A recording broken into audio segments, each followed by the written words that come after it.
Radio Amor.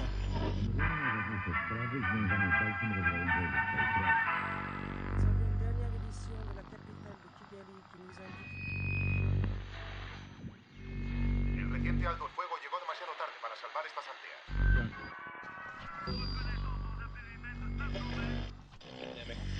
Hoy el presidente Clinton manifestó su preocupación ante el deterioro de la situación.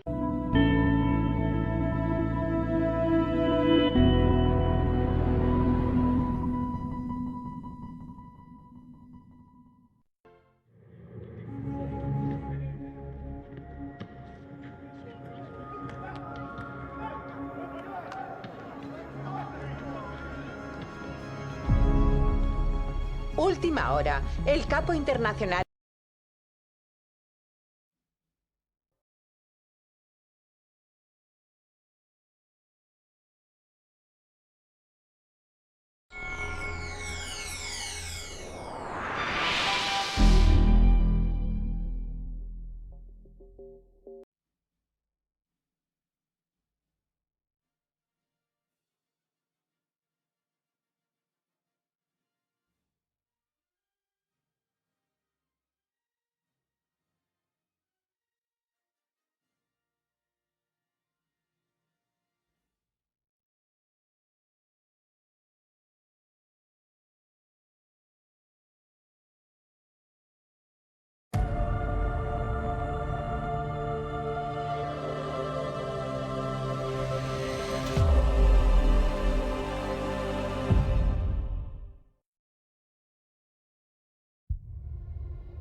El año 2000 marcó en la industria cinematográfica estadounidense un momento de profunda redefinición cultural e ideológica. La nación atravesaba el ocaso de la presidencia Clinton, envuelta en una prosperidad económica sin precedentes desde los años 50, aunque bajo la superficie bullían tensiones raciales que la retórica del boom tecnológico y el auge del mercado bursátil procuraban disimular. Hollywood respondía a ese clima con películas de vocación integradora que intentaban reconciliar las cicatrices del pasado mientras proyectaban una imagen optimista del sueño americano. La eclosión del cine digital comenzaba a transformar las cadenas de producción, aunque la rodada de Remember the Titans, el título original del film, conocido en español como Duelo de Titanes, siguió apostando decididamente por la fotografía analógica tradicional en celuloide de 35 milímetros. Ese posicionamiento estético no era neutro, equivalía a una declaración de pertenencia a cierta tradición del cine americano clásico, humanista y centrado en las emociones colectivas antes que en los efectos visuales. En aquel año, convivían en las carteleras producciones como Gladiador, que apelaba a la épica imperial, y películas de temática social como Erin Brockovich, lo que revelaba el apetito del público por relatos en los que individuos ordinarios enfrentaban sistemas de poder. Duelo de Titanes encontró en ese clima el terreno fértil para convertirse en un fenómeno cultural que rebasó los límites del cine deportivo. El clima político de finales del siglo XX en Estados Unidos vivía el paradójico colapso de su discurso sobre la igualdad racial. Mientras las políticas de acción afirmativa se debatían apasionadamente en los campus universitarios y en el Congreso, los indicadores de desigualdad estructural entre comunidades blancas y afroamericanas seguían siendo abismales en materia de renta, acceso a la salud y representación institucional. En ese marco, situar la historia del entrenador Herman Boone en 1971, en plena era de la desegregación obligatoria, impuesta por el Tribunal Supremo, no era un ejercicio de nostalgia inocente. Era, más bien, una forma de interpelar al presente desde el espejo del pasado, invitando a la audiencia a medir la distancia entre el punto de llegada y el punto de partida. El guionista Gregory Allen Howard entendió perfectamente que los traumas históricos no prescriben. Los conflictos raciales de los años 70 eran una radiografía del alma colectiva, que todavía latía bajo la piel de la América de Clinton. El escenario de la integración forzada de los institutos de Virginia funcionaba como un detonador narrativo, capaz de reactivar emociones que el espectador de 2000 creía haber procesado y superado, pero que en realidad permanecían vivas bajo la costra del consenso multicultural.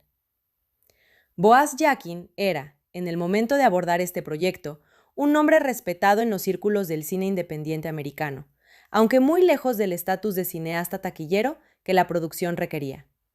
Su debut como director, Fresh, 1994, había sacudido a la crítica con su retrato implacable de la vida en los proyectos de vivienda del Harlem más oscuro. Un film de cámara íntima que algunos compararon con el mejor Scorsese callejero. Su segunda película, A Price Above Rubies, 1998, protagonizada por Renée Zellweger, había explorado el encierro sofocante de una mujer dentro de la comunidad jasídica de Nueva York, demostrando un interés recurrente por las estructuras de poder que oprimen identidades marginales. Ninguno de estos trabajos lo preparaba, en apariencia, para una producción Disney de fútbol americano y reconciliación racial dirigida a toda la familia. Sin embargo, Jerry Bruckheimer, el productor más poderoso de Hollywood en aquel momento, lo eligió precisamente porque necesitaba un ojo capaz de encontrar la verdad emocional detrás del espectáculo. La reputación de Yakin como director con sensibilidad para los cuerpos y las jerarquías sociales, antes que para las pirotecnias narrativas, resultó ser exactamente lo que la historia del entrenador Boone exigía. Las películas anteriores de Yakin funcionan como un laboratorio de obsesiones que el director reinventa, aunque no siempre de forma explícita, en Duelo de Titanes. The Fresh retoma la convicción de que los sistemas institucionales, ya sea la mafia de la droga o el sistema escolar segregado, son fuerzas aplastantes contra las que el individuo solo puede oponer una inteligencia estratégica extraordinaria. De A Price Above Rubies conserva el interés por los cuerpos que se resisten a ser clasificados dentro de esquemas identitarios preestablecidos. Así como la protagonista de aquella película se rebelaba contra la feminidad que su comunidad le prescribía, los jugadores negros y blancos de los Titanes de Alexandria se resisten al guión racial que la sociedad de Virginia ha escrito para ellos. Lo que sí abandona Yakin en esta nueva etapa es la oscuridad tonal que impregnaba sus obras previas. Aquí no hay ambigüedad moral sin resolución. No hay finales abiertos que perturben al espectador. La maquinaria Disney impone sus reglas narrativas con firmeza, y el director decide aceptarlas como un reto creativo antes que como una limitación paralizante. Esa tensión entre el instinto indie del realizador y las exigencias del estudio resulta, curiosamente, uno de los motores secretos de la energía que desprende la película. La figura de Jerry Bruckheimer como productor ejecutivo es fundamental para comprender la arquitectura real del poder detrás de Duelo de Titanes. Bruckheimer era en el año 2000 el artífice de algunos de los mayores éxitos comerciales de la historia de Hollywood. The Rock, Con Air, Armageddon y El Informante llevaban su sello inconfundible de espectacularidad calculada y eficiencia emocional. Su estrategia productiva consistía en identificar historias con un núcleo emotivo universalmente accesible y construir a su alrededor una envoltura de calidad técnica impecable, capaz de seducir a audiencias masivas sin renunciar a cierta ambición artística. En el caso de Remember the Titans, Bruckheimer no impuso el típico exceso visual de sus producciones de acción, sino que apostó por una fotografía más contenida y una narrativa más íntima que en otras de sus películas. Sin embargo, su influencia sí se dejó sentir en la depuración del tono. El guión original de Howard incluía lenguaje más crudo, fumadores compulsivos y conflictos raciales más viscerales. Pero las exigencias del sello Disney y el instinto comercial de Bruckheimer limaron esos filos. El resultado fue un filme emocionalmente poderoso, pero construido dentro de una zona de confort que, para algunos críticos, representaba también una zona de seguridad ideológica. La película ocupa un lugar peculiar en la evolución del subgénero del cine deportivo inspiracional, un terreno que Hollywood había explorado con asiduidad desde los años 70, con títulos como Rocky, Carros de Fuego o En busca de la perfección. La diferencia que Duelo de Titanes introduce en esa genealogía es la superposición deliberada y sistemática de la narrativa deportiva con la narrativa de los derechos civiles. Mientras que en la mayoría de los films deportivos clásicos, el obstáculo que debe superar el equipo protagonista es de naturaleza atlética o psicológica, aquí el verdadero torneo no es el Campeonato Estatal de Virginia, sino la batalla interna por derribar los muros de la segregación mental. En ese sentido, la película trasciende los cánones del sports movie convencional, para insertarse en la tradición más amplia del cine de transformación social americana, emparentándose tanto con Mississippi en llamas como con Tiempos de Gloria. Su aportación específica al género reside en haber dado a esa narrativa de empoderamiento racial una forma deliberadamente accesible y catártica, capaz de llegar a espectadores que jamás se habrían sentado a ver una película abiertamente política. Los temas abordados en Duelo de Titanes no eran en absoluto neutros desde el punto de vista ideológico en el año 2000, aunque la envoltura familiar y el sello Disney contribuyeran a atenuar su potencia perturbadora. Mostrar a un hombre negro como autoridad máxima sobre hombres blancos en un contexto sureño seguía siendo, incluso en aquella época, una representación que activaba resistencias inconscientes en ciertos sectores del público. El hecho de que el entrenador Boone no se ha presentado como un héroe sin mácula, sino como una figura dura, exigente y en ocasiones incluso intimidatoria, añade una capa de complejidad que desafía el estereotipo del afroamericano educado y complaciente que Hollywood había utilizado durante décadas para hacer digeribles sus ficciones de integración.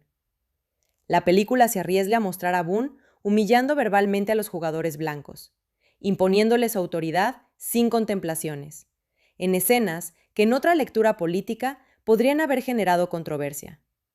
Que esto no ocurriera en términos masivos revela tanto la habilidad de los cineastas para administrar la tensión como la disposición del público de aquel momento a aceptar ese tipo de representaciones dentro de un marco narrativo inequívocamente optimista. El proyecto llegó a manos de Yakin bajo una denominación diferente a la definitiva.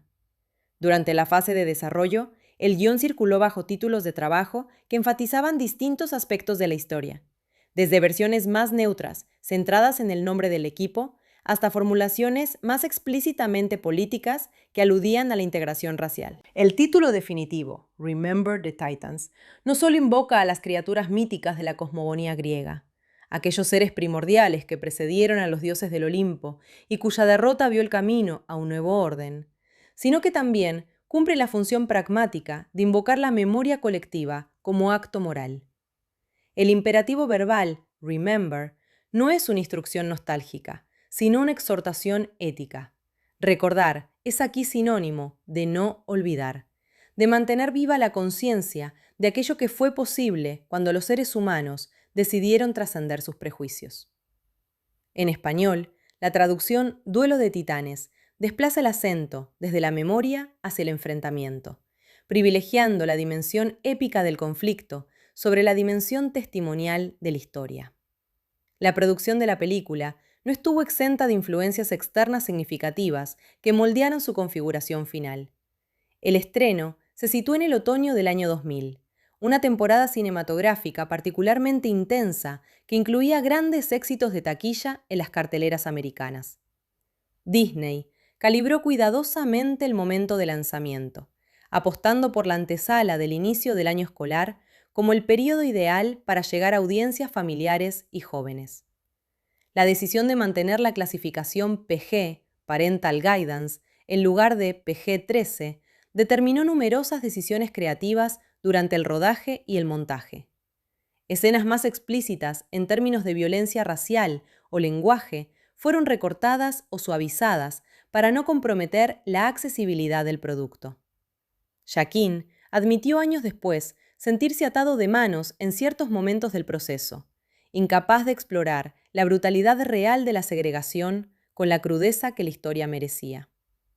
Esa tensión entre la verdad histórica y las exigencias del formato familiar es una de las grietas más interesantes que atraviesa la película de principio a fin. La cristalización del concepto artístico de Duelo de Titanes fue un proceso gradual, en el que Jaquín tuvo que encontrar su propia razón emocional para comprometerse con un proyecto que inicialmente le generaba reservas.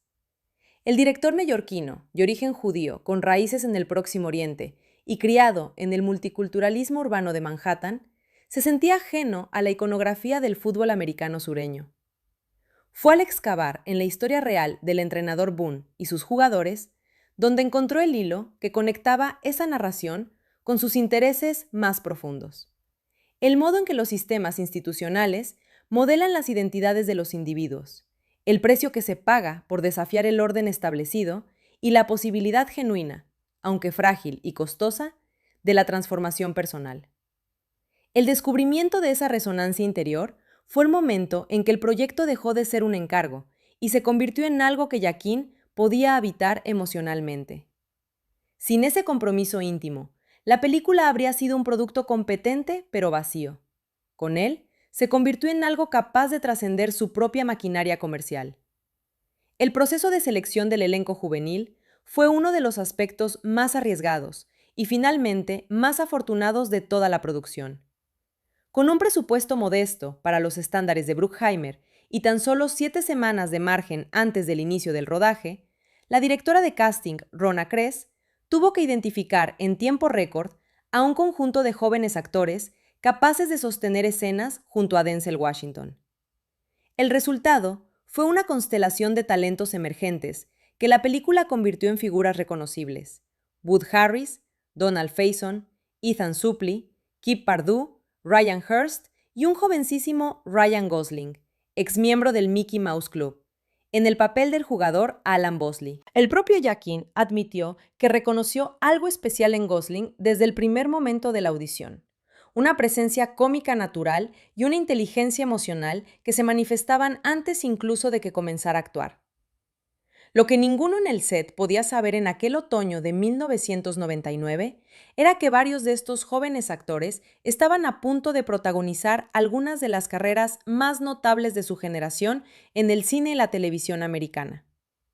El rodaje de Duelo de Titanes tuvo lugar principalmente en el estado de Georgia, en una geografía que doblaba a la Virginia de 1971 con notable eficacia visual. La Universidad de Berry College, en la ciudad de Rome, Georgia, sirvió como escenario del campamento de entrenamiento de Gettysburg. Su espléndida arquitectura neogótica y sus amplios campus de hierba verde proporcionaron el telón de fondo natural que la secuencia requería.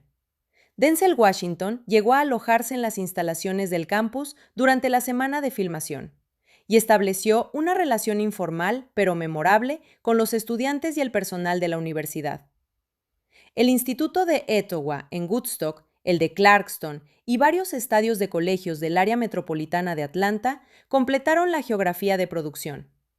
La ciudad de Covington, Georgia, prestó su plaza principal para la recreación del centro de Alexandria, incluyendo la escena del accidente de tráfico de Jerry Bertier, rodada en las calles del centro histórico. Esta dispersión geográfica de los escenarios no interfirió en la coherencia visual del relato gracias al trabajo unificador de la fotografía de Rousselot.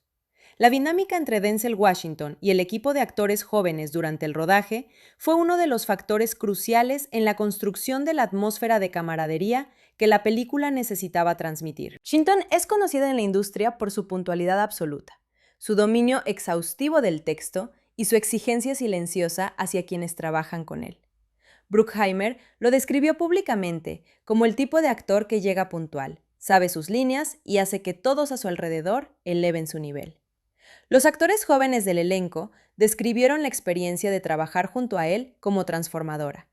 Para muchos de ellos, la presencia de Washington en el set era simultáneamente inspiradora e intimidatoria. lo que generaba una tensión productiva que se trasladaba naturalmente a las escenas, donde sus personajes debían relacionarse con la autoridad del entrenador Boone.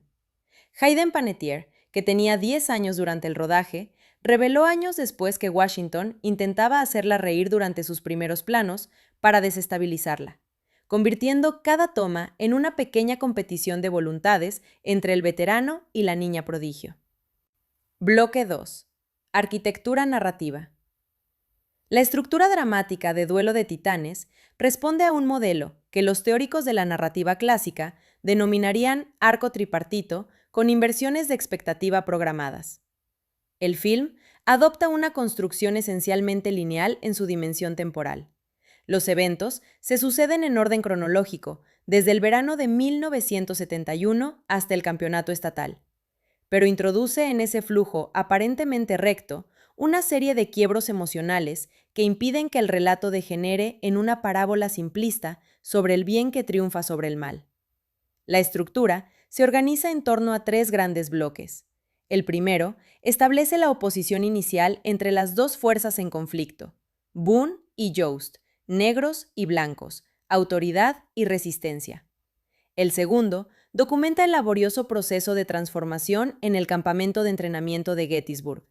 Y el tercero traslada la batalla al terreno deportivo, donde cada partido funciona como una caja de resonancia de los conflictos internos previamente establecidos. Esta tripartición clásica otorga al conjunto una sensación de inevitabilidad satisfactoria que el espectador percibe como coherencia narrativa. El arranque de la película constituye una de sus decisiones formales más calculadas e inteligentes. Antes de situarnos en 1971, la narración nos proyecta brevemente a 1981, donde un grupo de exjugadores y entrenadores asisten al funeral de uno de sus compañeros. Esta breve incursión en el futuro opera como un prólogo que cumple varias funciones simultáneas. Ancla la historia en una realidad verificable y documentable. Establece, desde el primer fotograma, la dimensión elegíaca del relato.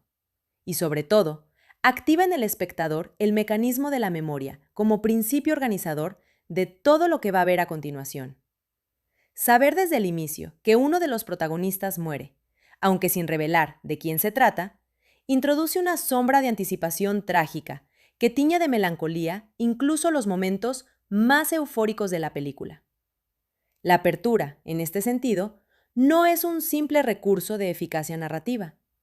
Es una declaración sobre la naturaleza transitoria de toda victoria y sobre el peso que el tiempo impone sobre las ilusiones colectivas. El guión de Gregory Allen Howard disemina a lo largo de su primera mitad varias señales que orientan al espectador hacia lecturas que posteriormente la película se encargará de desmontar.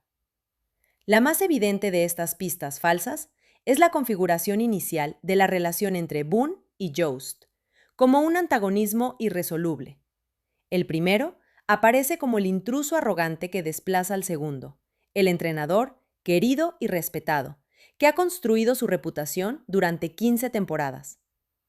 La identificación natural del espectador con Yost, que representa al moderado benevolente, al hombre bueno que es víctima de una injusticia administrativa, es precisamente la trampa que la película tiende con más sofisticación. Porque la verdadera historia no es la de Yost como víctima de la integración racial, sino la de su aprendizaje progresivo para reconocer en Boone no a un usurpador, sino a un aliado y finalmente a un amigo. Esa inversión de la empatía inicial es uno de los movimientos más audaces del guión. Los puntos de no retorno que articula la narrativa de Duelo de Titanes tienen la peculiaridad de no ser todos ellos de naturaleza dramática exterior. El más obvio y espectacular es el accidente de tráfico de Jerry Bertier, el capitán blanco del equipo, que en la víspera de las semifinales estatales queda paralítico de cintura para abajo. Ese golpe inesperado destruye la ecuanimidad emocional del espectador en un momento en que la película había generado la ilusión de que todos los conflictos estaban ya resueltos y el triunfo era inminente. Pero hay otro punto de no retorno igualmente decisivo, aunque construido en un registro mucho más íntimo. el momento, en el temprano amanecer del campamento de Gettysburg, en que Boone conduce a sus jugadores corriendo hasta el campo de batalla, donde murieron miles de soldados de ambos bandos durante la Guerra Civil. Su discurso en ese lugar transforma a los jugadores y al espectador de manera irreversible. Después de ese instante, nada puede volver al estado previo de hostilidad tribal, porque la historia ha entregado su mayor lección y los cuerpos de esos jóvenes ya la llevan inscrita en sus músculos agotados. La relación del film con el tiempo es particularmente reveladora de sus intenciones narrativas más profundas. La película utiliza elipsis temporales, saltos que comprimen semanas de entrenamiento en minutos de pantalla, con una fluidez que nunca parece arbitraria, porque cada corte está justificado por un cambio de estado emocional en los personajes. Los meses de la temporada regular se condensan en secuencias de montaje que no son simples catálogos de victorias, sino textos visuales en los que se lee el progreso de las relaciones interpersonales, la postura del cuerpo de Jerry al cruzar el vestuario, la distancia física que Julius mantiene respecto a sus compañeros blancos, la mirada de Jost hacia Boone en los momentos de tensión táctica. El tiempo subjetivo, el que vive cada personaje en su interior, se alinea o se desalinea con respecto al tiempo objetivo del calendario, creando una experiencia de dilatación que hace sentir algunos momentos como eternidades, aunque duren segundos en la pantalla. El guión despliega con maestría la técnica de las líneas paralelas para ampliar el espacio semántico de su tema central. La relación entre los dos entrenadores, Boone y Jost, funciona como un espejo estructural de la relación entre los dos capitanes del equipo, Jerry Bertier, el defensa blanco y líder nato de los jugadores de su raza, y Julius Campbell, el jugador negro cuya genialidad atlética se ve opacada inicialmente por la desconfianza racial. Estas dos parejas de personajes no son duplicados, sino versiones del mismo conflicto, operando en registros diferentes. El poder institucional, en el caso de los entrenadores. La fraternidad de iguales, en el caso de los jugadores. La tensión que se genera entre estas dos líneas no es de oposición, sino de resonancia. Cada avance en una de ellas ilumina retroactivamente el sentido de lo que ocurre en la otra, creando una arquitectura narrativa de mutuos reflejos que enriquece enormemente la experiencia emocional del relato. Las escenas sin diálogo en Duelo de Titanes cumplen algunas de sus funciones narrativas más importantes, precisamente porque renuncian a la mediación verbal. La secuencia del entrenamiento nocturno en Gettysburg, con los jugadores corriendo entre la niebla hacia el alba, tiene una potencia épica que ninguna frase de guión habría podido alcanzar. Los cuerpos sudorosos y agotados de estos jóvenes de distintas razas, moviéndose en una sincronía física imposta por el esfuerzo compartido, dicen más sobre la posibilidad de la fraternidad que cualquier discurso.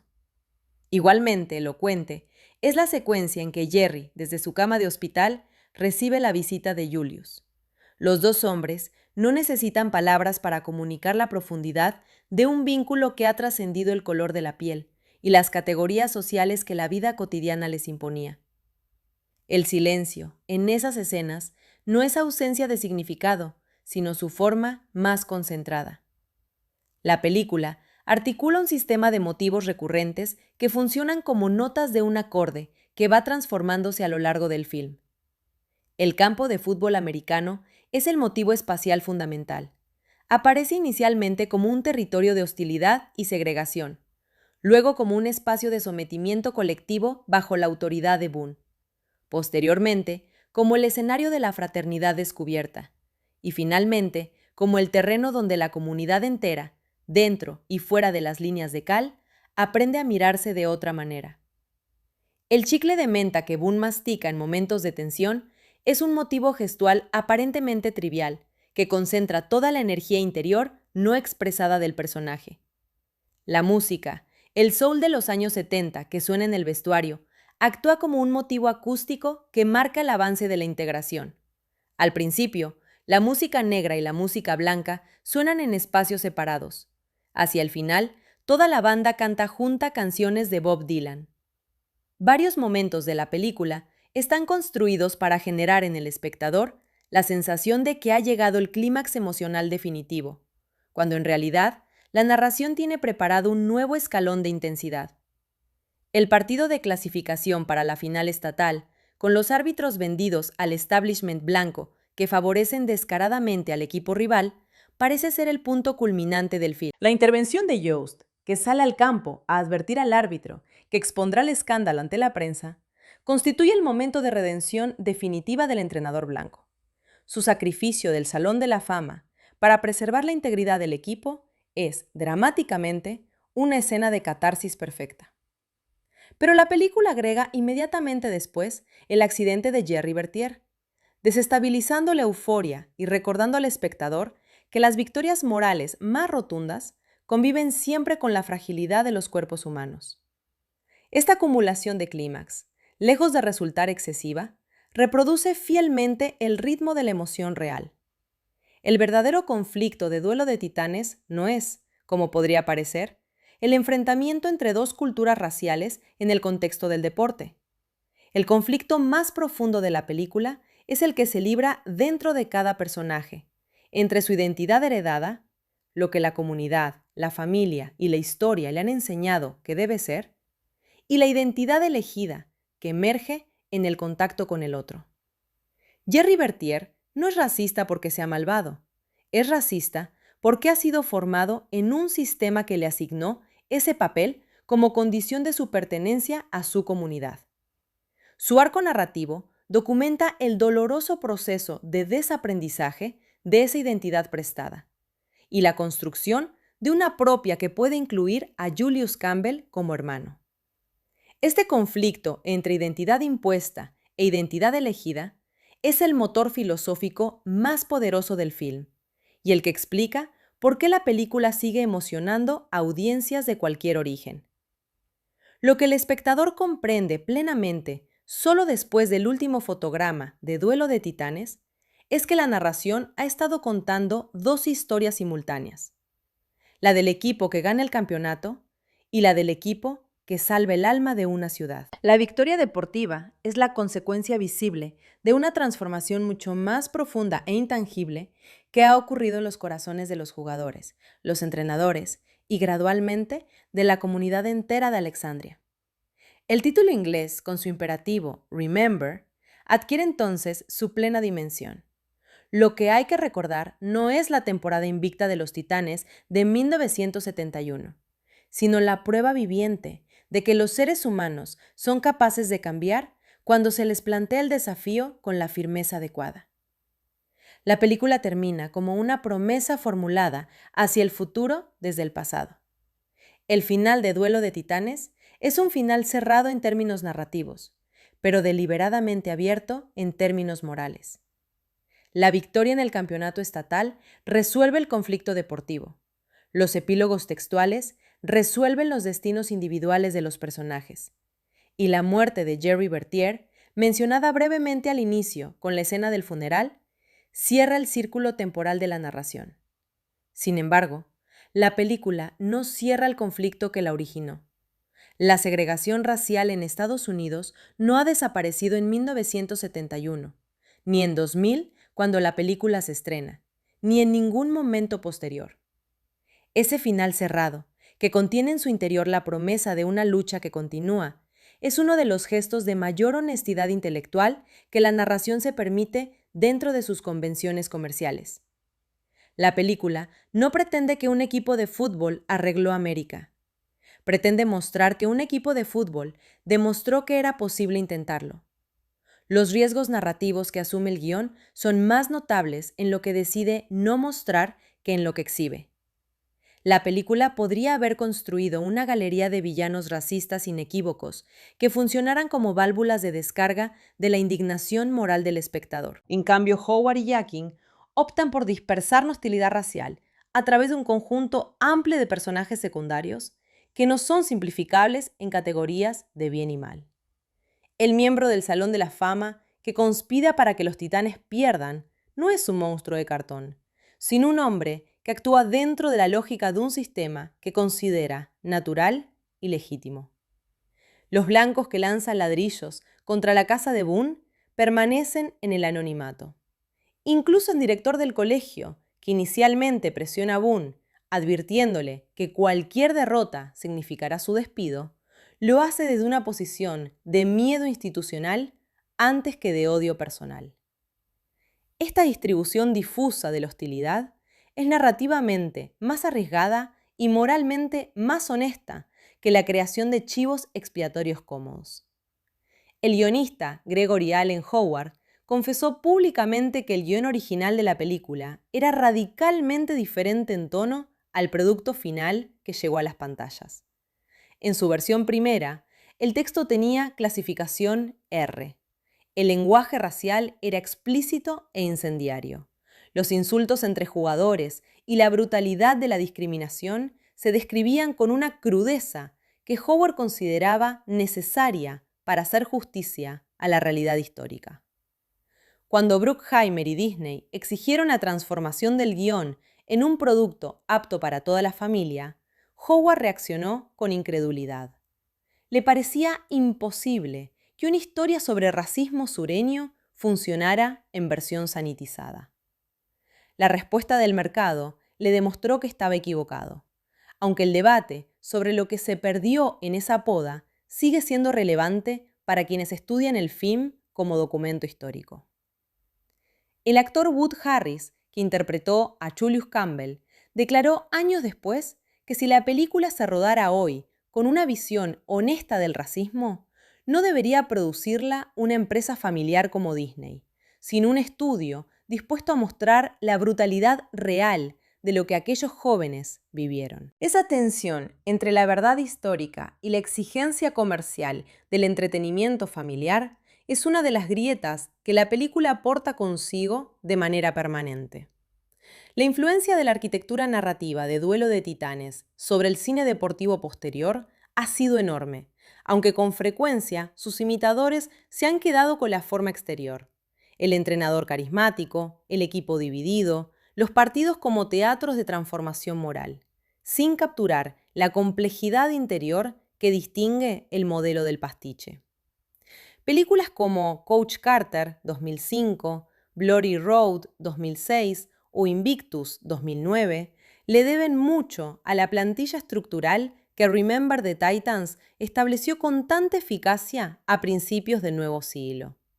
En todos estos casos, el deporte sirve como metáfora de conflictos sociales más amplios, y el estadio o el campo de juego se convierten en el espacio donde la sociedad practica a pequeña escala las transformaciones que no se atreve a emprender a escala real.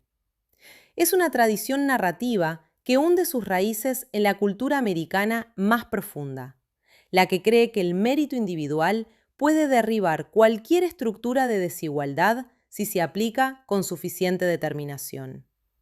Jaquin y Howard codificaron esa tradición con una precisión que la convirtió en referencia canónica.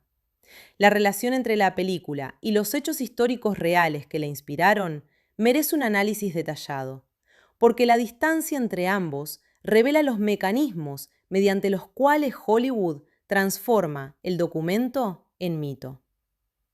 El accidente que paralizó a Gerry Bertier, por ejemplo, no ocurrió antes del campeonato estatal como muestra la película, sino después. Bertier jugó de hecho el partido decisivo, fue nombrado MVP defensivo del partido y sufrió el accidente mientras regresaba a casa del banquete de celebración del equipo. La película adelanta este trauma al periodo anterior al campeonato, porque dramáticamente necesita que la victoria final de los Titanes se logre sin uno de sus jugadores fundamentales, maximizando el coeficiente emocional de la épica. Del mismo modo, el dramático discurso de Boone en el cementerio de Gettysburg, una de las escenas más celebradas del film, es una invención del guionista. El equipo visitó los campos de batalla durante el campamento, pero fue un guía quien habló y no hubo ninguna carrera nocturna bajo la niebla. La diferencia entre lo que ocurrió y lo que la película muestra es la diferencia entre la historia y la parábola. El personaje de Ray Botts, el jugador blanco más agresivamente racista del equipo, es una creación completamente ficticia, que no tiene equivalente en los recuerdos de ninguno de los jugadores reales de los Titanes de 1971. Su función en el guión es transparente: concentrar en una figura identificable y nombrada la hostilidad racial que en la realidad estaba distribuida de manera más difusa y menos dramática entre varios jugadores. Los compañeros reales del equipo afirmaron que un jugador con esa actitud habría sido cortado del equipo en los primeros días del campamento, porque la cohesión del equipo era para Boone una prioridad no negociable. Del mismo modo, la novia de Jerry Bertier, Emma, es un personaje enteramente inventado, cuya función simbólica es encarnar la resistencia femenina a la integración racial, permitiendo que esa ideología tenga un rostro joven y no monstruoso en la narrativa. Kate Bosworth la interpretó con una frialdad calculada que cumple perfectamente esa función de espejo invertido de la amistad entre Jerry y Julius. La película, en definitiva, no miente sobre los hechos más importantes. El equipo existió, ganó el campeonato y vivió la integración racial, pero construye los detalles dramáticos con la libertad del novelista antes que con el rigor del historiador. Bloque 3. Personajes como sistema. El entrenador Herman Boone, en la interpretación de Denzel Washington, funciona dentro de la economía simbólica de la película no como un individuo psicológicamente complejo, sino como la encarnación de un principio que podríamos llamar la autoridad justa. Boone no es un padre, es la ley, en el sentido más amplio del término. Su presencia en el campo de entrenamiento y en el vestuario reorganiza el espacio, la jerarquía y el tiempo de todos los que le rodean. Pero lo que hace de este personaje algo más que un arquetipo de entrenador cinematográfico es la tensión permanente que el guión mantiene entre su función simbólica y su vulnerabilidad humana. Boone sufre, duda, tiene miedo de fracasar, y la película muestra esas grietas con suficiente honestidad para que el espectador no lo perciba como un ser sobrenatural. Washington comprendió perfectamente que para dar vida a este tipo de personaje concepto no debía actuar desde la psicología, sino desde el cuerpo. Cada gesto suyo, cada postura, cada modulación de la voz construye una presencia que es simultáneamente física e ideológica. El antagonista de la película no es el racismo en abstracto, ni un personaje específico que encarne el mal de manera transparente. El verdadero antagonista de Duelo de Titanes es el sistema, la inercia institucional de una sociedad que ha normalizado la desigualdad racial, hasta el punto de que sus defensores no necesitan odio para reproducirla. Les basta con la inercia de los hábitos y el miedo al cambio. En términos narrativos, este antagonista sistémico se materializa en figuras como el director del colegio que presiona a Boone para que no pierda, el ejecutivo del Salón de la Fama que arregla el partido contra los Titanes, y los árbitros que ejecutan esa conspiración en el campo. La brillantez de esta construcción reside en que ninguno de estos personajes secundarios necesita ser explícitamente malvado para generar el efecto dramático requerido. Funcionan como engranajes de una maquinaria que se autopreserva sin necesitar a ningún monstruo para ponerse en movimiento. Esa mecánica del mal impersonal es más perturbadora y más verdadera que cualquier villano de caricatura. El elenco secundario de Duelo de Titanes está compuesto de personajes que funcionan como espejos en los que se refractan las contradicciones internas de los protagonistas. El jugador Louis Lastic, el fornido estudiante blanco de familia humilde que se sienta a comer con los compañeros negros desde el primer día del campamento, sin que nadie le haya dado permiso para hacerlo, encarna la posibilidad de la fraternidad espontánea, preideológica, basada simplemente en el impulso humano hacia el otro. Su presencia demuestra que el prejuicio no es un instinto natural, sino una construcción aprendida que requiere esfuerzo permanente para mantenerse activa. En el extremo opuesto, el jugador Ray Botts, blanco, agresivamente racista, que antepone su odio racial a la lealtad de equipo, incluso cuando eso los condena a la derrota, representa la traición a la posibilidad comunitaria. Entre estos dos polos se distribuye el resto del equipo, avanzando de uno hacia el otro a distintas velocidades y por distintos caminos. Jaquín construye los arcos de evolución de sus personajes a través de un lenguaje de indicios corporales y gestuales de una precisión extraordinaria. La transformación de Jerry Bertier se lee antes en su postura que en sus palabras. Al principio del film, su cuerpo ocupa el espacio con la certeza arrogante de quien sabe que pertenece a ese lugar. A medida que avanza el entrenamiento, esa certeza se va agrietando y el cuerpo comienza a manifestar algo parecido a la escucha. El momento en que Jerry extiende la mano a Julius para pedirle que sea su par de capitán es precedido por una pausa larga, casi incómoda, durante la cual el actor Ryan Hurst ejecuta con el cuerpo una negociación interior que el guión no necesita verbalizar. Esa pausa vale más que 10 líneas de diálogo, porque activa en el espectador la empatía hacia la dificultad real del cambio, que no se produce nunca de manera instantánea ni cómoda. La película trabaja sistemáticamente el tema de las máscaras identitarias que los personajes usan para sobrevivir en un entorno hostil. Boone adopta la máscara del entrenador de hierro para ocultar la vulnerabilidad del hombre que sabe que cualquier derrota lo destruirá profesionalmente. Jost se esconde detrás de la cortesía del entrenador, justo para no tener que reconocer los prejuicios que lleva incorporados desde la infancia.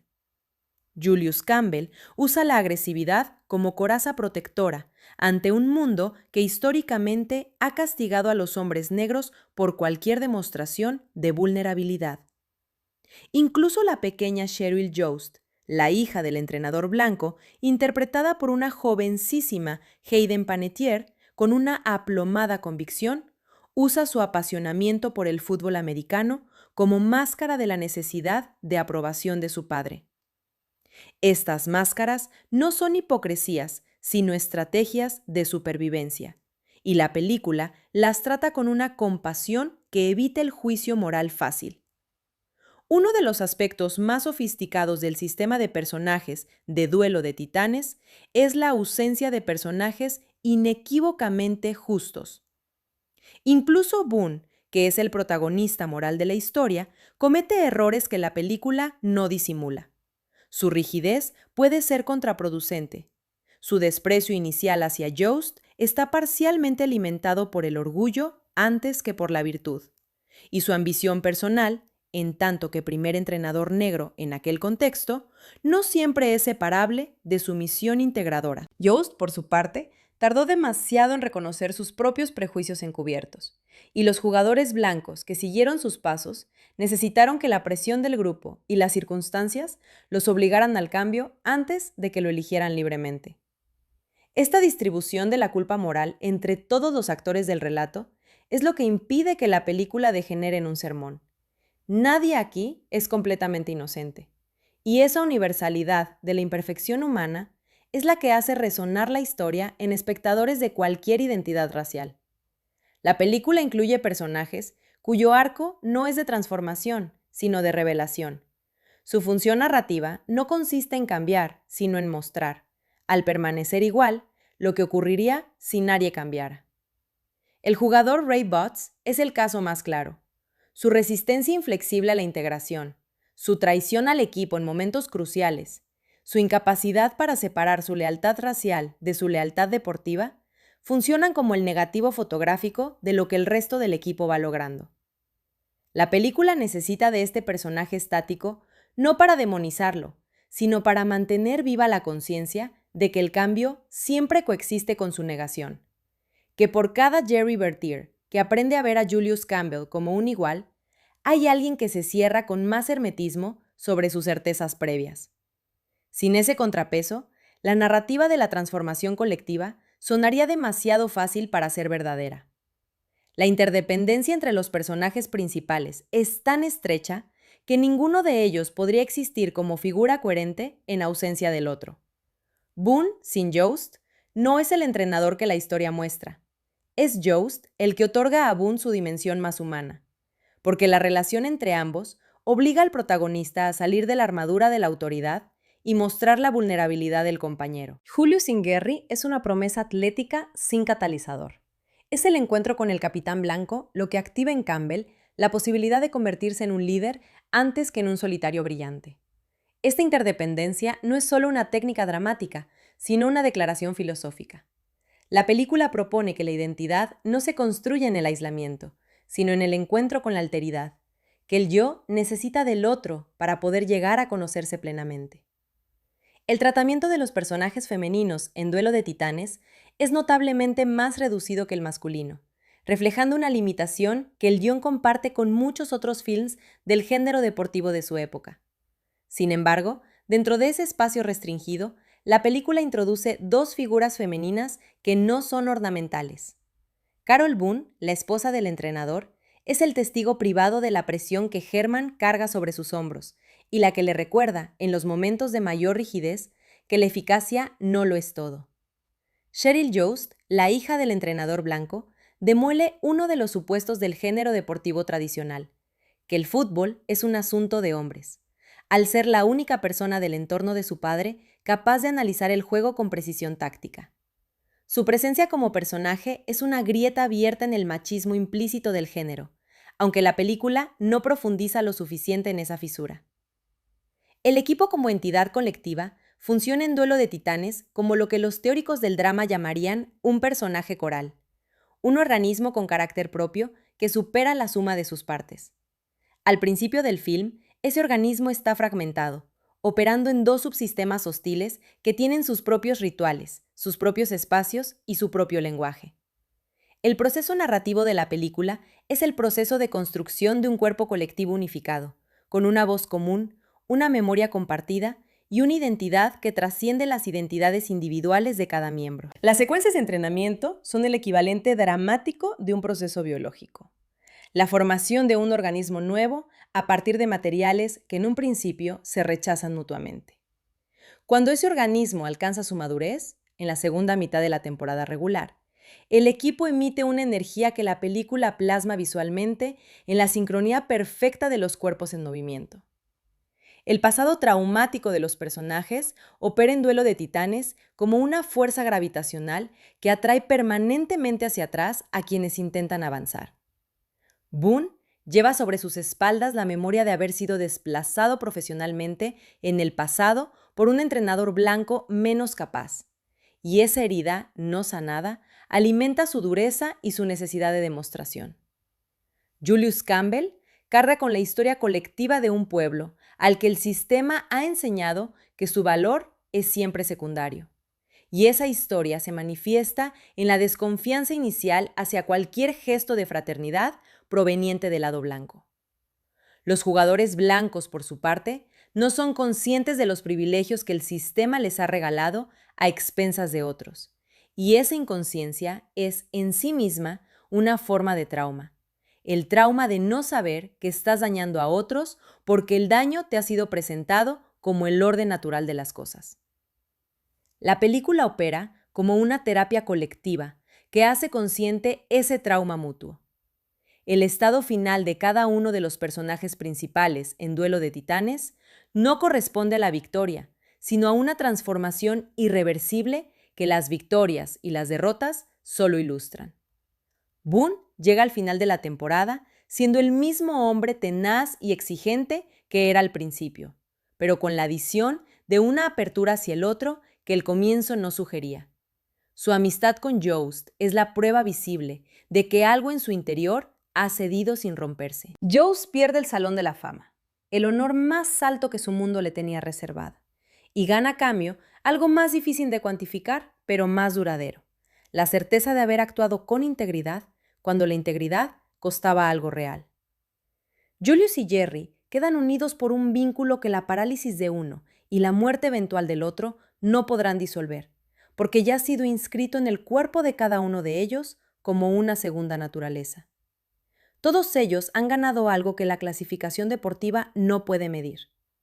La figura de Ronnie Sunshine Bass, el jugador californiano de pelo largo que llega al equipo con una sensibilidad contracultural incomprensible para sus compañeros del sur profundo, merece un análisis separado, porque introduce en el sistema de personajes de la película una dimensión que las categorías habituales de raza y clase no capturan. Bass es el forastero doble. Forastero respecto a la cultura sureña del fútbol americano y forastero respecto a los códigos de masculinidad que el deporte lleva inscrito. Su presencia desestabiliza los presupuestos tácitos sobre qué tipo de hombre puede ser un buen jugador de fútbol. Y en ese sentido, su arco narrativo, aunque breve, amplía el horizonte del film hacia territorios que el guión no siempre sabe explorar en toda su complejidad. El beso que Sunshine da en los labios a Jerry Bertier en una escena memorable es la formulación más arriesgada de esa transgresión de los límites. No está en la historia real, y el propio Bass lo desmintió explícitamente, pero cinematográficamente funciona como una grieta abierta en la masculinidad normativa del film que el resto de la narrativa prefiere no ensanchar. Esa grieta es suficiente, sin embargo, para hacer del personaje algo más que una nota de color local. Bloque 4. Lenguaje cinematográfico. La decisión de confiar la fotografía de Duelo de Titanes al director de fotografía francés Philippe Rousselot, ganador del Oscar por A River Runs Through It y uno de los operadores de cámara con mayor sensibilidad pictórica de su generación, fue determinante para el resultado estético de la película. Rousselot optó por un uso de las lentes que privilegia las focales medias y los teleobjetivos moderados en los momentos de mayor intensidad dramática interpersonal. Esto tiene el efecto de comprimir el espacio entre los personajes, haciendo que sus proximidades y sus distancias físicas cobren una dimensión psicológica inmediata. En las secuencias de campo abierto, el uso de ángulos más amplios permite que el espacio geográfico de Virginia cargue con el peso histórico que la narración le asigna.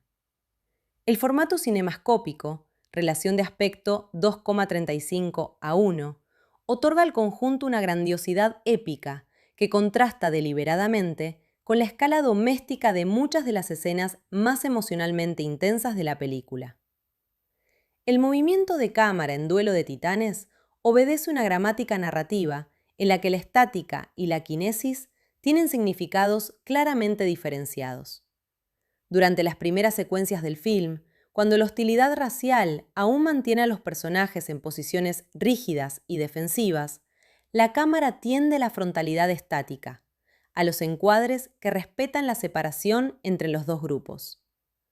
A medida que avanza el proceso de integración, la cámara comienza a moverse entre los personajes con una fluidez creciente, invadiendo el espacio de cada uno con el mismo derecho con que los jugadores comienzan a invadir los territorios corporales del otro. En las secuencias de los partidos, la cámara alcanza su máxima energía cinética, con movimientos que mezclan el seguimiento en Steadicam con ángulos bajos y records dinámicos que colocan al espectador dentro del campo de juego, haciéndolo partícipe del esfuerzo colectivo.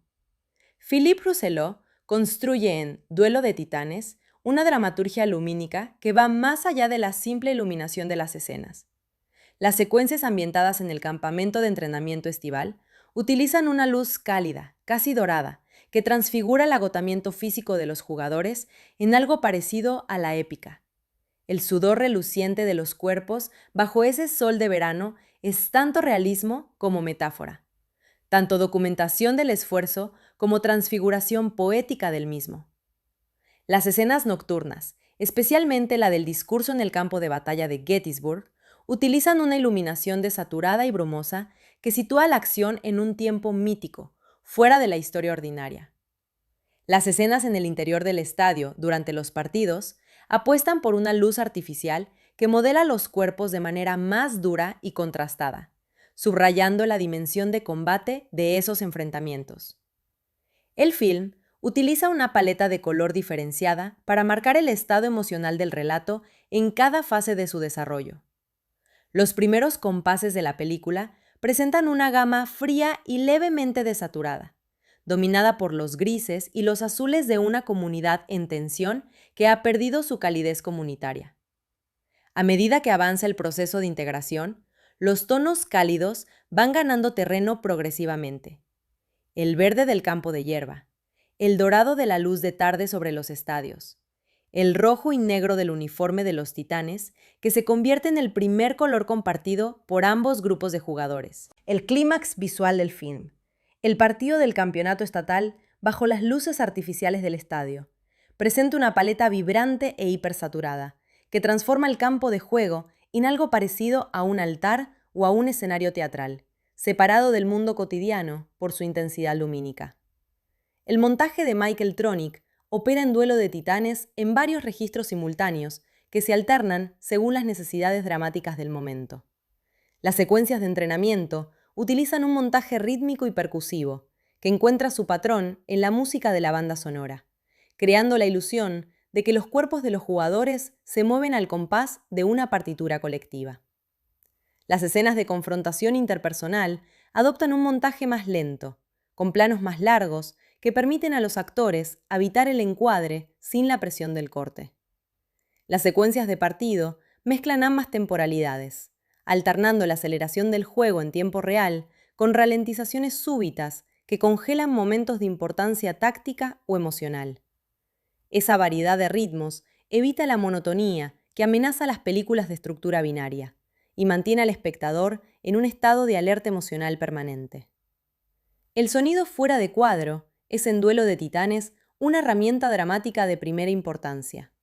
El ruido de la multitud que se cuela desde el exterior del vestuario en los momentos previos a los partidos, ese murmullo que gradualmente se convierte en rugido a medida que los titanes van ganando el apoyo de la ciudad, no es un elemento de ambientación, sino un indicador del estado de la relación entre el equipo y su comunidad. El sonido de la pelota golpeando los cascos y los hombros durante los entrenamientos tiene una textura física que pone al espectador en la posición del cuerpo que recibe el impacto. Los sonidos ambientales de Alexandria. El tráfico, los ladridos de los perros, los radios que suenan desde las casas. Sitúan la historia en un mundo concreto y verificable, impidiendo que la narración se eleve demasiado hacia la abstracción simbólica. La banda sonora de Trevor Rabin, compuesta específicamente para la película, actúa en algunas secuencias de manera contraintuitiva respecto a las imágenes que acompaña. La pieza principal, Titan's Spirit, es una composición orquestal de 7 minutos de duración que combina elementos corales con un crescendo sinfónico de ambición casi cinematográfica en el sentido más clásico del término. Sin embargo, su presencia no siempre coincide con los momentos de victoria o de euforia colectiva. En algunas secuencias de derrota, de duda o de confrontación dolorosa, Rabin introduce fragmentos de ese mismo tema con una orquestación más apagada y fragmentada, creando un contrapunto entre la aspiración que la música anuncia y la realidad que la imagen muestra. Esta técnica de disonancia entre banda sonora y acción dramática introduce en la película un nivel de complejidad que su envoltorio aparentemente optimista no siempre hace visible. El silencio en Duelo de Titanes no es ausencia de sonido, sino una presencia activa que el director y el montador utilizan con precisión quirúrgica en los momentos de mayor carga emocional. El instante en que Boone anuncia a sus jugadores en el campamento de verano las nuevas reglas de convivencia interracial, que cada jugador deberá conocer a sus compañeros de otra raza antes de que el entrenamiento termine, va seguido de un silencio tenso que la película mantiene durante varios segundos antes de dejar que las reacciones de los personajes rompan esa quietud. Ese silencio no es vacío dramático. Es el espacio en que el espectador puede escuchar en sonido interior de la resistencia de los jugadores, su incredulidad, su miedo. Del mismo modo, el silencio que sigue al discurso de Boone en Gettysburg tiene la textura de lo sagrado. Nadie habla, porque nadie sabe todavía cómo verbalizar lo que acaba de ocurrir en su interior. La película hace un uso discreto, pero eficaz, de los efectos visuales, en una época en que el CGI comenzaba a imponerse como herramienta dominante en la industria. Duelo de Titanes prefiere los efectos prácticos y la logística de producción convencional para construir sus secuencias de partido. La recreación de los estadios de finales de los años 70 se hizo mediante el uso de escenarios reales, campos de institutos de Georgia que doblaron a los originales de Virginia, y la movilización de extras que simularon las multitudes de la época. El resultado es una textura visual que el espectador percibe como auténtica, incluso cuando es conscientemente construida, porque la cámara trata los cuerpos y los espacios como objetos del mundo real, antes que como elementos de un set cinematográfico. Las escenas de los partidos fueron rodadas con un alto porcentaje de actuación atlética real por parte de los actores, bajo la supervisión de coordinadores de acrobacias especializados en fútbol americano. Esto tiene consecuencias visuales importantes. Los impactos entre los cuerpos tienen una fisicidad que el CGI de la época no habría podido replicar con esa convicción, y los movimientos de los actores dentro del campo transmiten el conocimiento incorporado del deporte que solo puede adquirirse mediante el entrenamiento real. Ryan Hurst y Wood Harris en particular invirtieron semanas de preparación física antes del rodaje para poder ejecutar con credibilidad las jugadas que la historia les exigía. Esa preparación se lee en los cuerpos de los actores durante las escenas deportivas y constituye uno de los pilares invisibles sobre los que se apoya la coherencia visual del film. El último plano de Duelo de Titanes es una lección formal cargada de significado filosófico. La película concluye con una imagen del estadio vacío, el campo de hierba verde, bajo la luz del atardecer, sin ningún personaje que lo habite. Esta imagen de ausencia, que sucede a toda la intensidad corporal de las secuencias previas, opera como una meditación sobre la permanencia y la transitoriedad. El campo de juego permanece después de que los cuerpos que lo llenaron de sentido han desaparecido, llevándose consigo sus historias, sus victorias y sus muertes. Es una imagen de duelo y de promesa simultánea. El estadio vacío es el espacio de todo lo que fue y de todo lo que todavía podría ser. Esta clausura visual abre un horizonte de sentido que trasciende los límites de la historia particular que la película ha contado. La decisión de rodar la película en formato anamórfico 2,35:1, en lugar del más habitual 1,85:1, que domina la producción de Hollywood en aquel periodo, tuvo consecuencias estéticas que trascienden lo meramente técnico. El formato panorámico permite a Rousselot componer encuadres en los que la relación espacial entre los personajes, la distancia física que los separa o la proximidad que los une, adquiere un peso dramático que un formato más estrecho no podría sostener con la misma eficacia. Las primeras secuencias del film, en las que negros y blancos ocupan extremos opuestos del mismo encuadre sin mirarse, son posibles gracias a esa amplitud horizontal que convierte el espacio vacío entre los cuerpos en un territorio cargado de tensión. A medida que avanza la integración, ese espacio vacío se va llenando.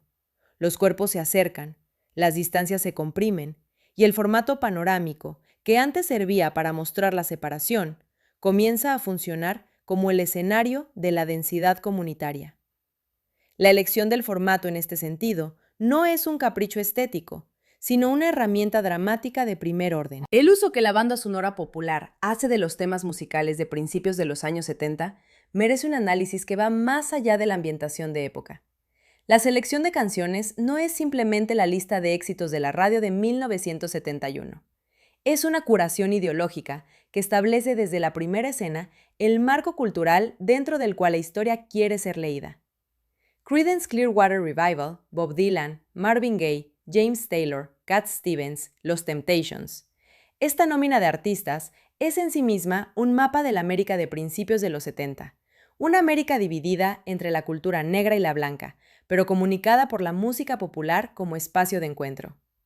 La elección de usar indistintamente soul negro y rock blanco, a veces en la misma escena, subraya musicalmente la posibilidad de un territorio cultural compartido que la sociedad representada en la película todavía no ha aprendido a habitar. La música llega antes que la fraternidad. Es el anuncio de lo que los cuerpos tardarán todavía semanas de entrenamiento en hacer posible. Bloque 5. Interpretación y filosofía. En su dimensión existencial más profunda, Duelo de Titanes es una película sobre la pregunta fundamental de si los seres humanos pueden redefinirse a sí mismos cuando el sistema que los ha formado les exige permanecer en el lugar que les ha asignado. Esta pregunta no tiene en la película una respuesta simple. La transformación que ocurre en los jugadores de los Titanes es real pero costosa, parcial pero genuina, y no exime a nadie de la continuidad del conflicto que existía antes de que ese equipo particular existiera. La película propone que la libertad no es un estado que se alcanza de una vez para siempre, sino una práctica cotidiana, un ejercicio que debe renovarse en cada encuentro con el otro. Esta concepción existencialista de la identidad como proyecto antes que como esencia es la que convierte a Duelo de Titanes en algo más que un film deportivo inspiracional. La película funciona como una alegoría social de la dificultad que entraña cualquier proceso real de integración en una sociedad estructuralmente desigual. El equipo de fútbol de los Titanes no es solo un equipo de fútbol, es el laboratorio a pequeña escala en que Estados Unidos experimenta y fracasa y experimenta de nuevo con la posibilidad de la convivencia interracial. La película muestra con honestidad que esa convivencia no surge de manera espontánea del buen corazón de los individuos, sino que requiere una estructura institucional, el campamento, las reglas impuestas por Boone, la temporada compartida, que obliga a los cuerpos a estar juntos el tiempo suficiente para que la humanidad del otro pueda hacerse visible.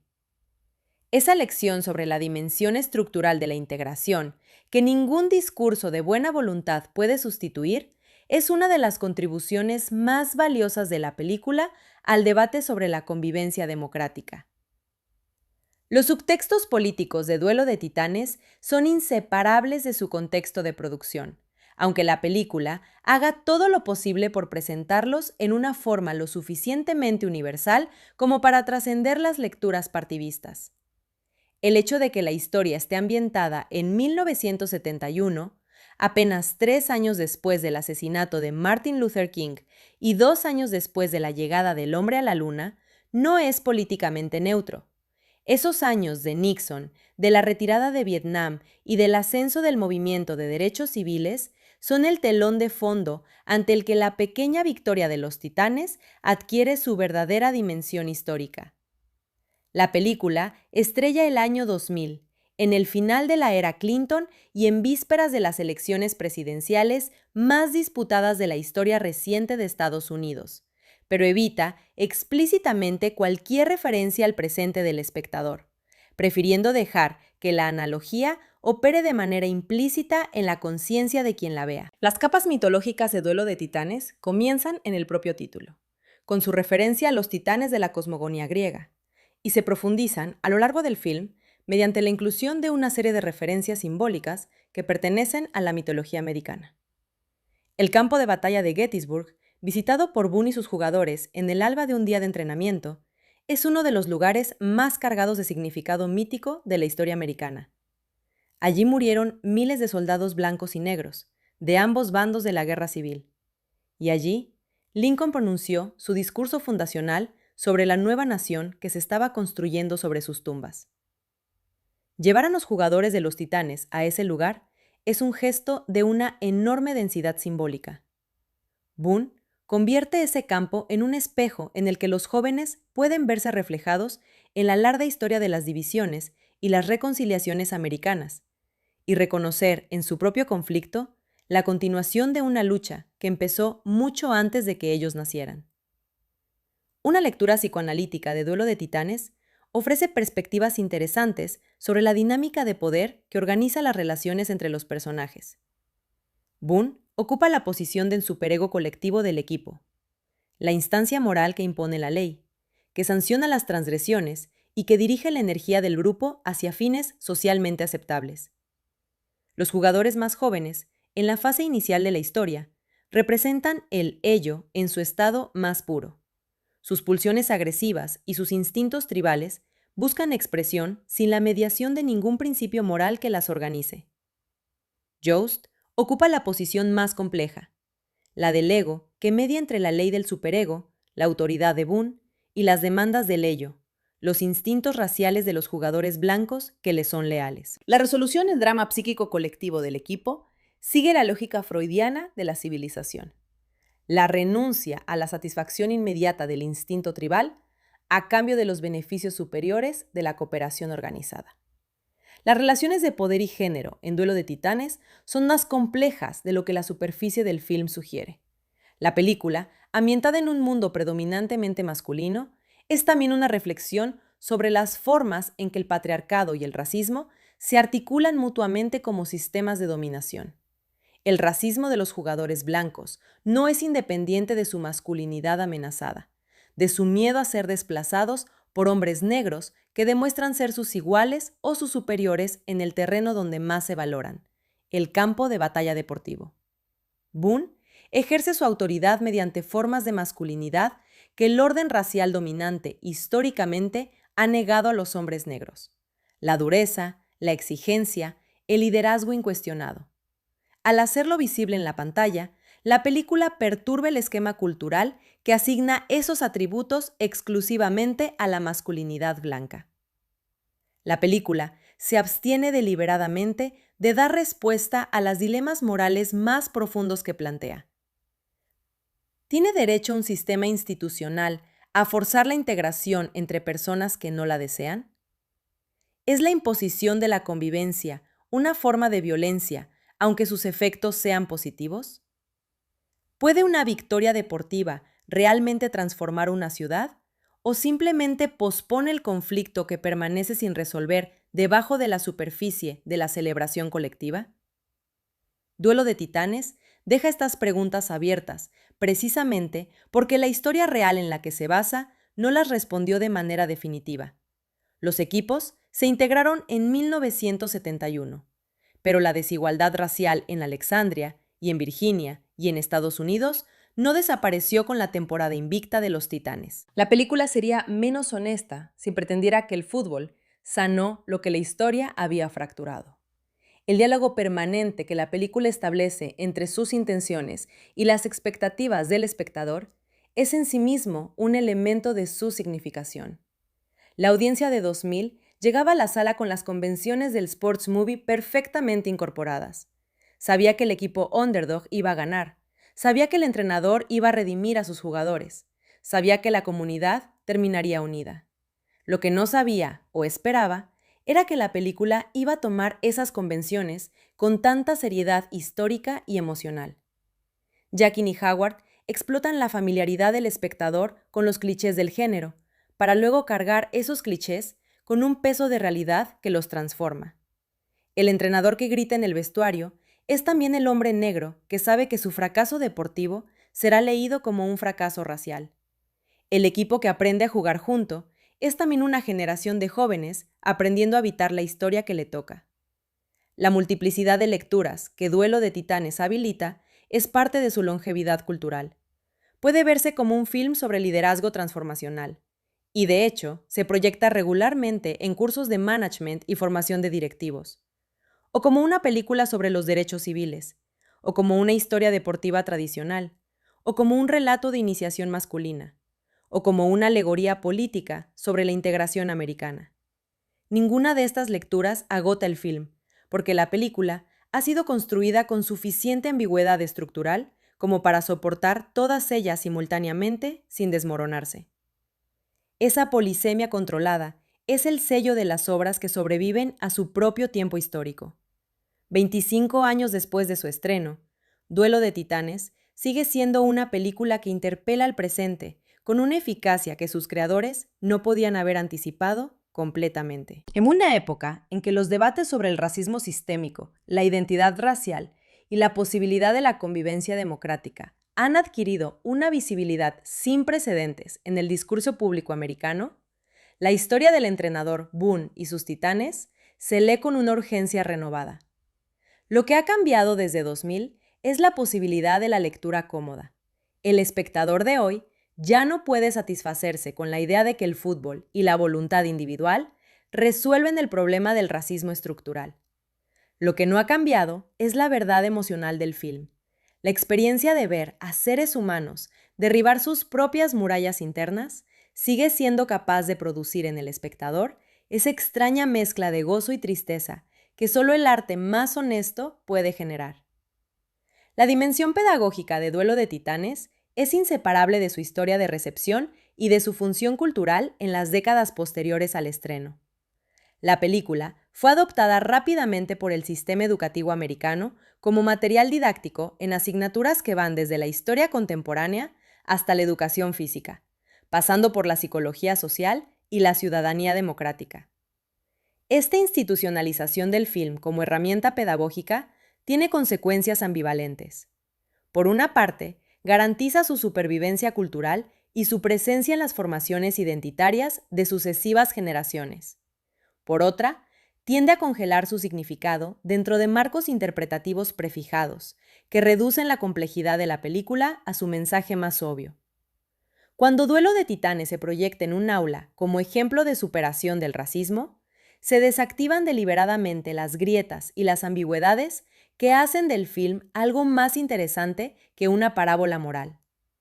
El arte que se convierte en instrumento pedagógico corre siempre el riesgo de perder su capacidad de perturbar para convertirse en un simple afirmador de lo que la institución ya sabe y ya quiere que los jóvenes aprendan. La pieza instrumental Titan's Spirit de Trevor Rabin adquirió con el tiempo una vida autónoma que ninguno de sus creadores podía haber anticipado en el momento de la composición.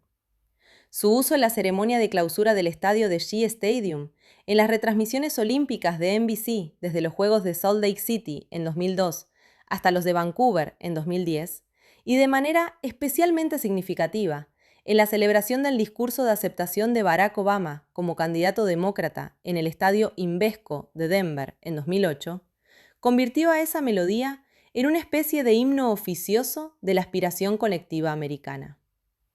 El hecho de que una composición creada para una película de Disney sobre la integración racial en los años 70 terminara sonando en el momento más histórico de la carrera del primer candidato presidencial negro de la historia del país, establece una cadena de resonancias que trasciende cualquier plan de comunicación. La cultura popular crea sus propios circuitos de significado que los productores no pueden controlar ni prever. Titan's Spirit se convirtió en el sonido de una América que quería creerse a sí misma capaz de superar sus propias divisiones.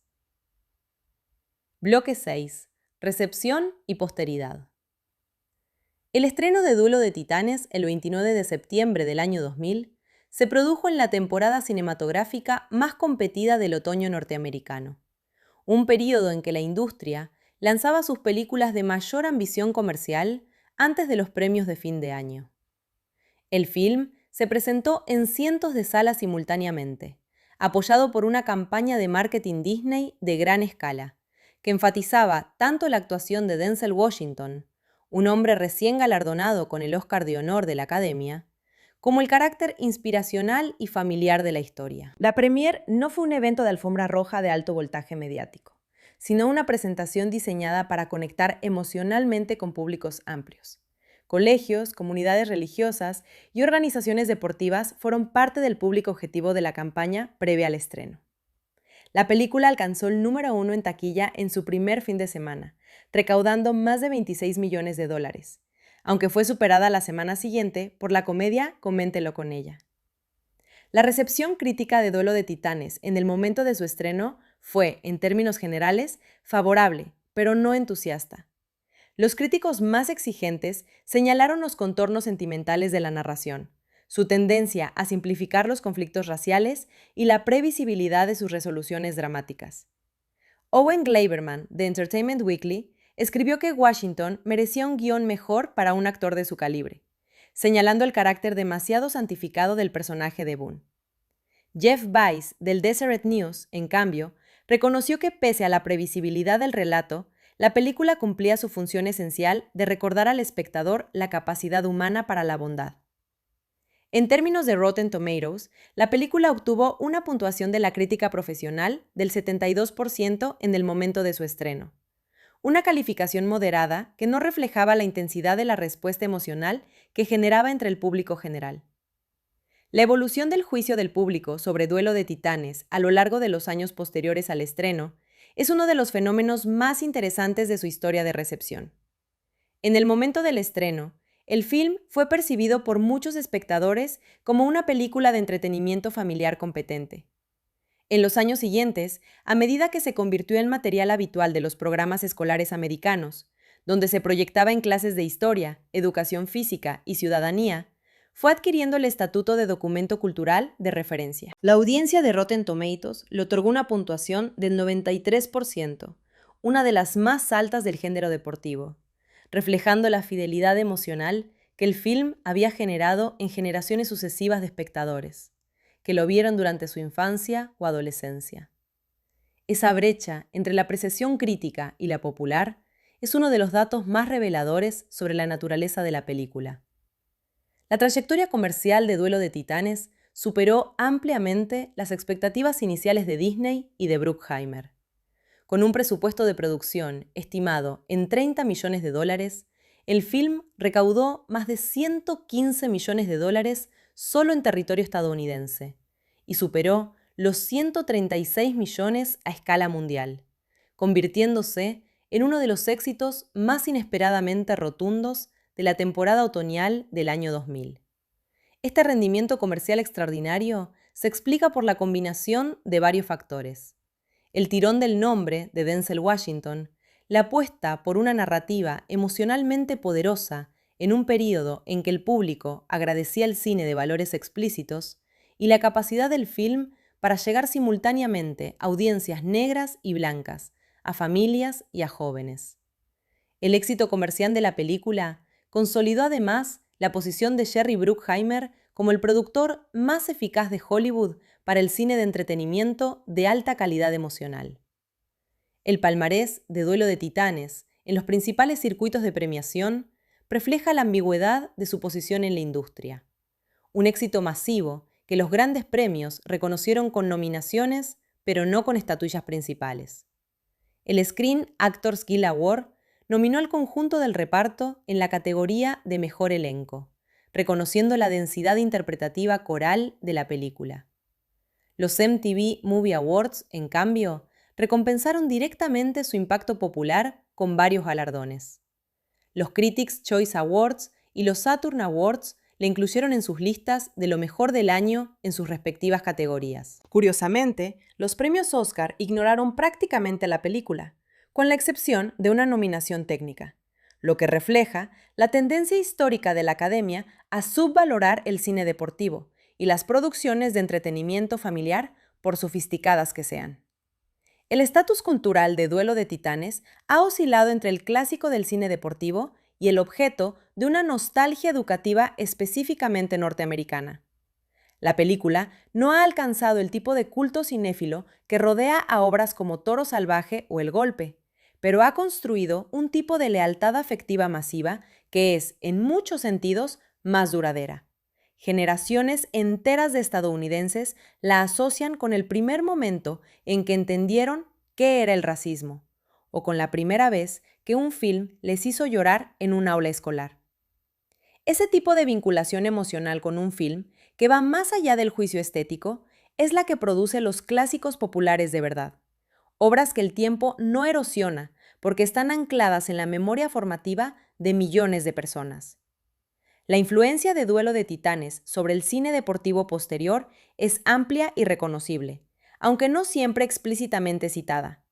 Películas como Glory Road, 2006, sobre el primer equipo universitario de baloncesto con jugadores predominantemente negros que ganó el campeonato nacional, reprodujeron casi punto por punto la plantilla estructural de Remember the Titans. El entrenador visionario contra el establishment. El equipo racialmente diverso que aprende a funcionar como unidad. Los partidos como metáforas de la integración social. La diferencia es que en todos estos casos posteriores, la deuda con el fin de Yaquín es implícita. La plantilla ha sido tan completamente absorbida por el género que ya no necesita ser citada para funcionar. Este tipo de influencia invisible, la que se incorpora a la gramática compartida de un género, es la más poderosa que una película puede ejercer. El éxito de Duelo de Titanes tuvo consecuencias directas y verificables en la política de producción de Walt Disney Pictures durante la primera mitad de la década siguiente. La película demostró que una historia de tema racial, ambientada en el pasado pero con resonancias claramente contemporáneas, podía generar retornos comerciales muy superiores a su inversión inicial si se empaquetaba dentro de los valores de entretenimiento familiar que el sello Disney garantizaba. Este descubrimiento orientó la estrategia de la compañía hacia una serie de producciones similares en los años siguientes. Glory Road, 2006, sobre el equipo universitario de Texas Western, que ganó el campeonato de baloncesto de la NCAA en 1966, con 5 titulares negros, y The Greatest Game Ever Played, 2005, entre otras. En todos estos casos, la plantilla narrativa de Remember the Titans, la historia real de superación racial o de clase en el contexto deportivo, con protagonistas carismáticos y finales eufóricos, funcionó como el modelo de referencia al que los productores de la compañía volvían una y otra vez. La película, en este sentido, no fue solo un éxito cinematográfico, sino el fundador de una mini tradición productiva dentro de la historia de Disney. La historia de la distribución doméstica de Duelo de Titanes es también la historia de cómo una película puede encontrar audiencias sucesivas a través de distintos formatos y plataformas. El lanzamiento en VHS y DVD en marzo de 2001 generó un segundo ciclo de visionados masivos que multiplicó enormemente el número de espectadores que habían visto la película en cines. La edición del Director's Cut en DVD en 2006, con aproximadamente 6 minutos adicionales que Jaquín recuperó del montaje original, permitió una relectura crítica del film, que reveló algunas de las escenas que Disney había exigido recortar. El lanzamiento en Blu-ray en 2007, con comentarios de audio del propio Jaquín, de Brockheimer, del guionista Howard y de los entrenadores reales Boone y Yost, añadió una capa documental al film que enriqueció considerablemente la experiencia del espectador interesado en la historia real detrás de la ficción. La disponibilidad actual en plataformas de streaming en resolución 4K UH garantiza que la película siga llegando a nuevas generaciones de espectadores que descubren la historia de los titanes de Alexandría sin ningún marco de referencia histórico previo. El escritor, Gregory Allen Howard, cuyo guión original para Duelo de Titanes fue su primer crédito cinematográfico de gran escala, no volvería a Hollywood en condiciones similares hasta casi 2 décadas después, cuando escribió el guión de Harriet, 2019, el biopic sobre Harriet Tubman, protagonizado por Cynthia Erivo. La comparación entre ambas películas, dos historias protagonizadas por afroamericanos en contextos históricos de lucha contra la discriminación racial, revela la evolución del tratamiento de estos temas en el cine americano a lo largo de 20 años. Harriet fue concebida y producida sin las restricciones de contenido que Disney impuso sobre Remember the Titans, y su clasificación PG-13 le permitió una aproximación más directa a la violencia y la brutalidad del sistema esclavista. El recorrido de Howard entre estos dos proyectos ilustra perfectamente el modo en que los cineastas afroamericanos han conquistado gradualmente más espacio para la honestidad histórica en un sistema que durante décadas les exigió suavizar sus relatos para hacerlos consumibles por audiencias blancas mayoritarias. La recepción de Duelo de Titanes en el mundo hispanohablante difiere significativamente de su acogida en el mercado estadounidense en al menos un aspecto fundamental: la distancia cultural respecto al fútbol americano como disciplina deportiva y como institución social. En la mayoría de los países de habla española, el fútbol americano es un deporte minoritario o directamente desconocido para amplios sectores de la población, lo que significa que el espectador hispanohablante de la película no lleva al cine el bagaje emocional que el espectador norteamericano asocia automáticamente con ese deporte. Paradójicamente, esta distancia cultural puede operar como una ventaja narrativa. Desprovista del ruido de la familiaridad, la película se percibe en el mundo hispanohablante más directamente como lo que en esencia es: una historia sobre la dignidad humana y la lucha contra la discriminación, que como una película deportiva con todos los códigos culturales que ese género activa en el público americano.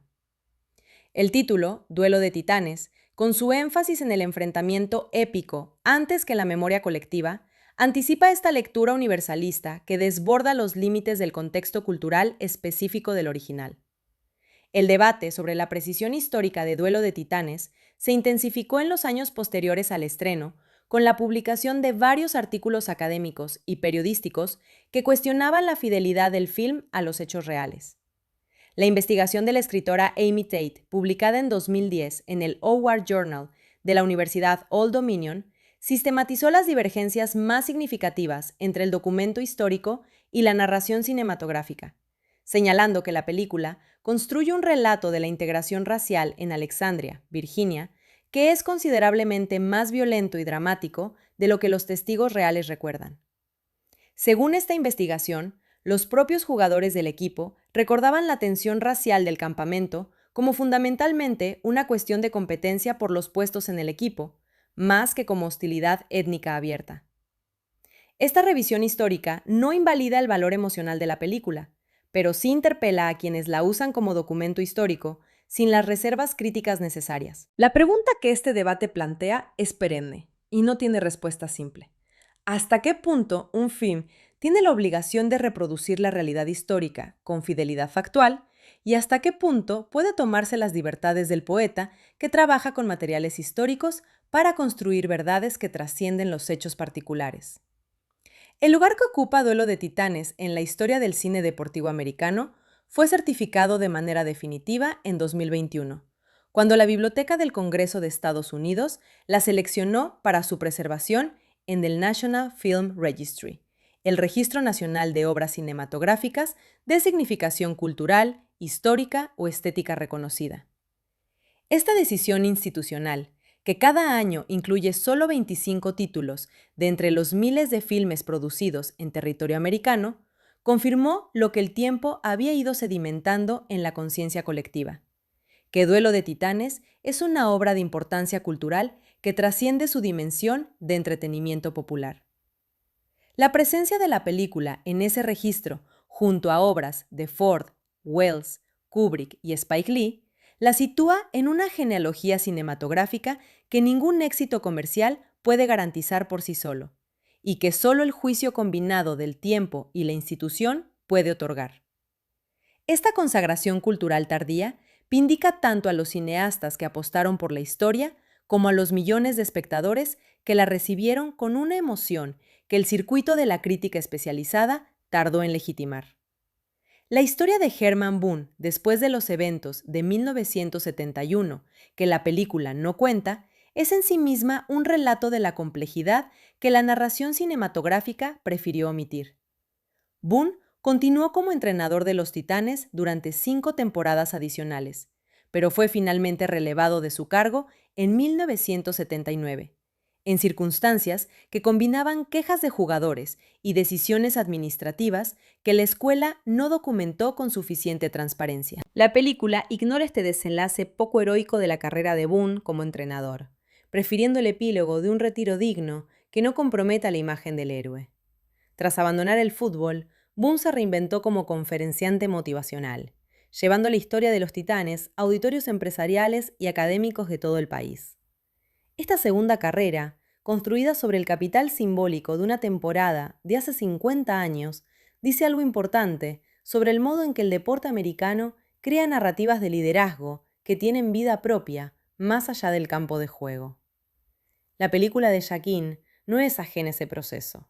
Es, en cierta medida, el instrumento más poderoso de esa conversión de la historia deportiva en parábola de gestión y liderazgo. La muerte de Gerry Bertier en 1981, a los 31 años de edad, en un segundo accidente automovilístico causado por un conductor en estado de embriaguez, es el acontecimiento con el que la película abre y cierra su relato. Esa muerte, la de un hombre en la plenitud de su vida, que había sobrevivido a la parálisis, ganado una medalla de oro en los Juegos Paralímpicos en lanzamiento de peso y construido una amistad que desafió todos los patrones culturales de su época, es el evento que otorga a la historia de los Titanes su dimensión más inequívocamente trágica. La película la trata con una contención que resulta más poderosa que cualquier exceso melodramático.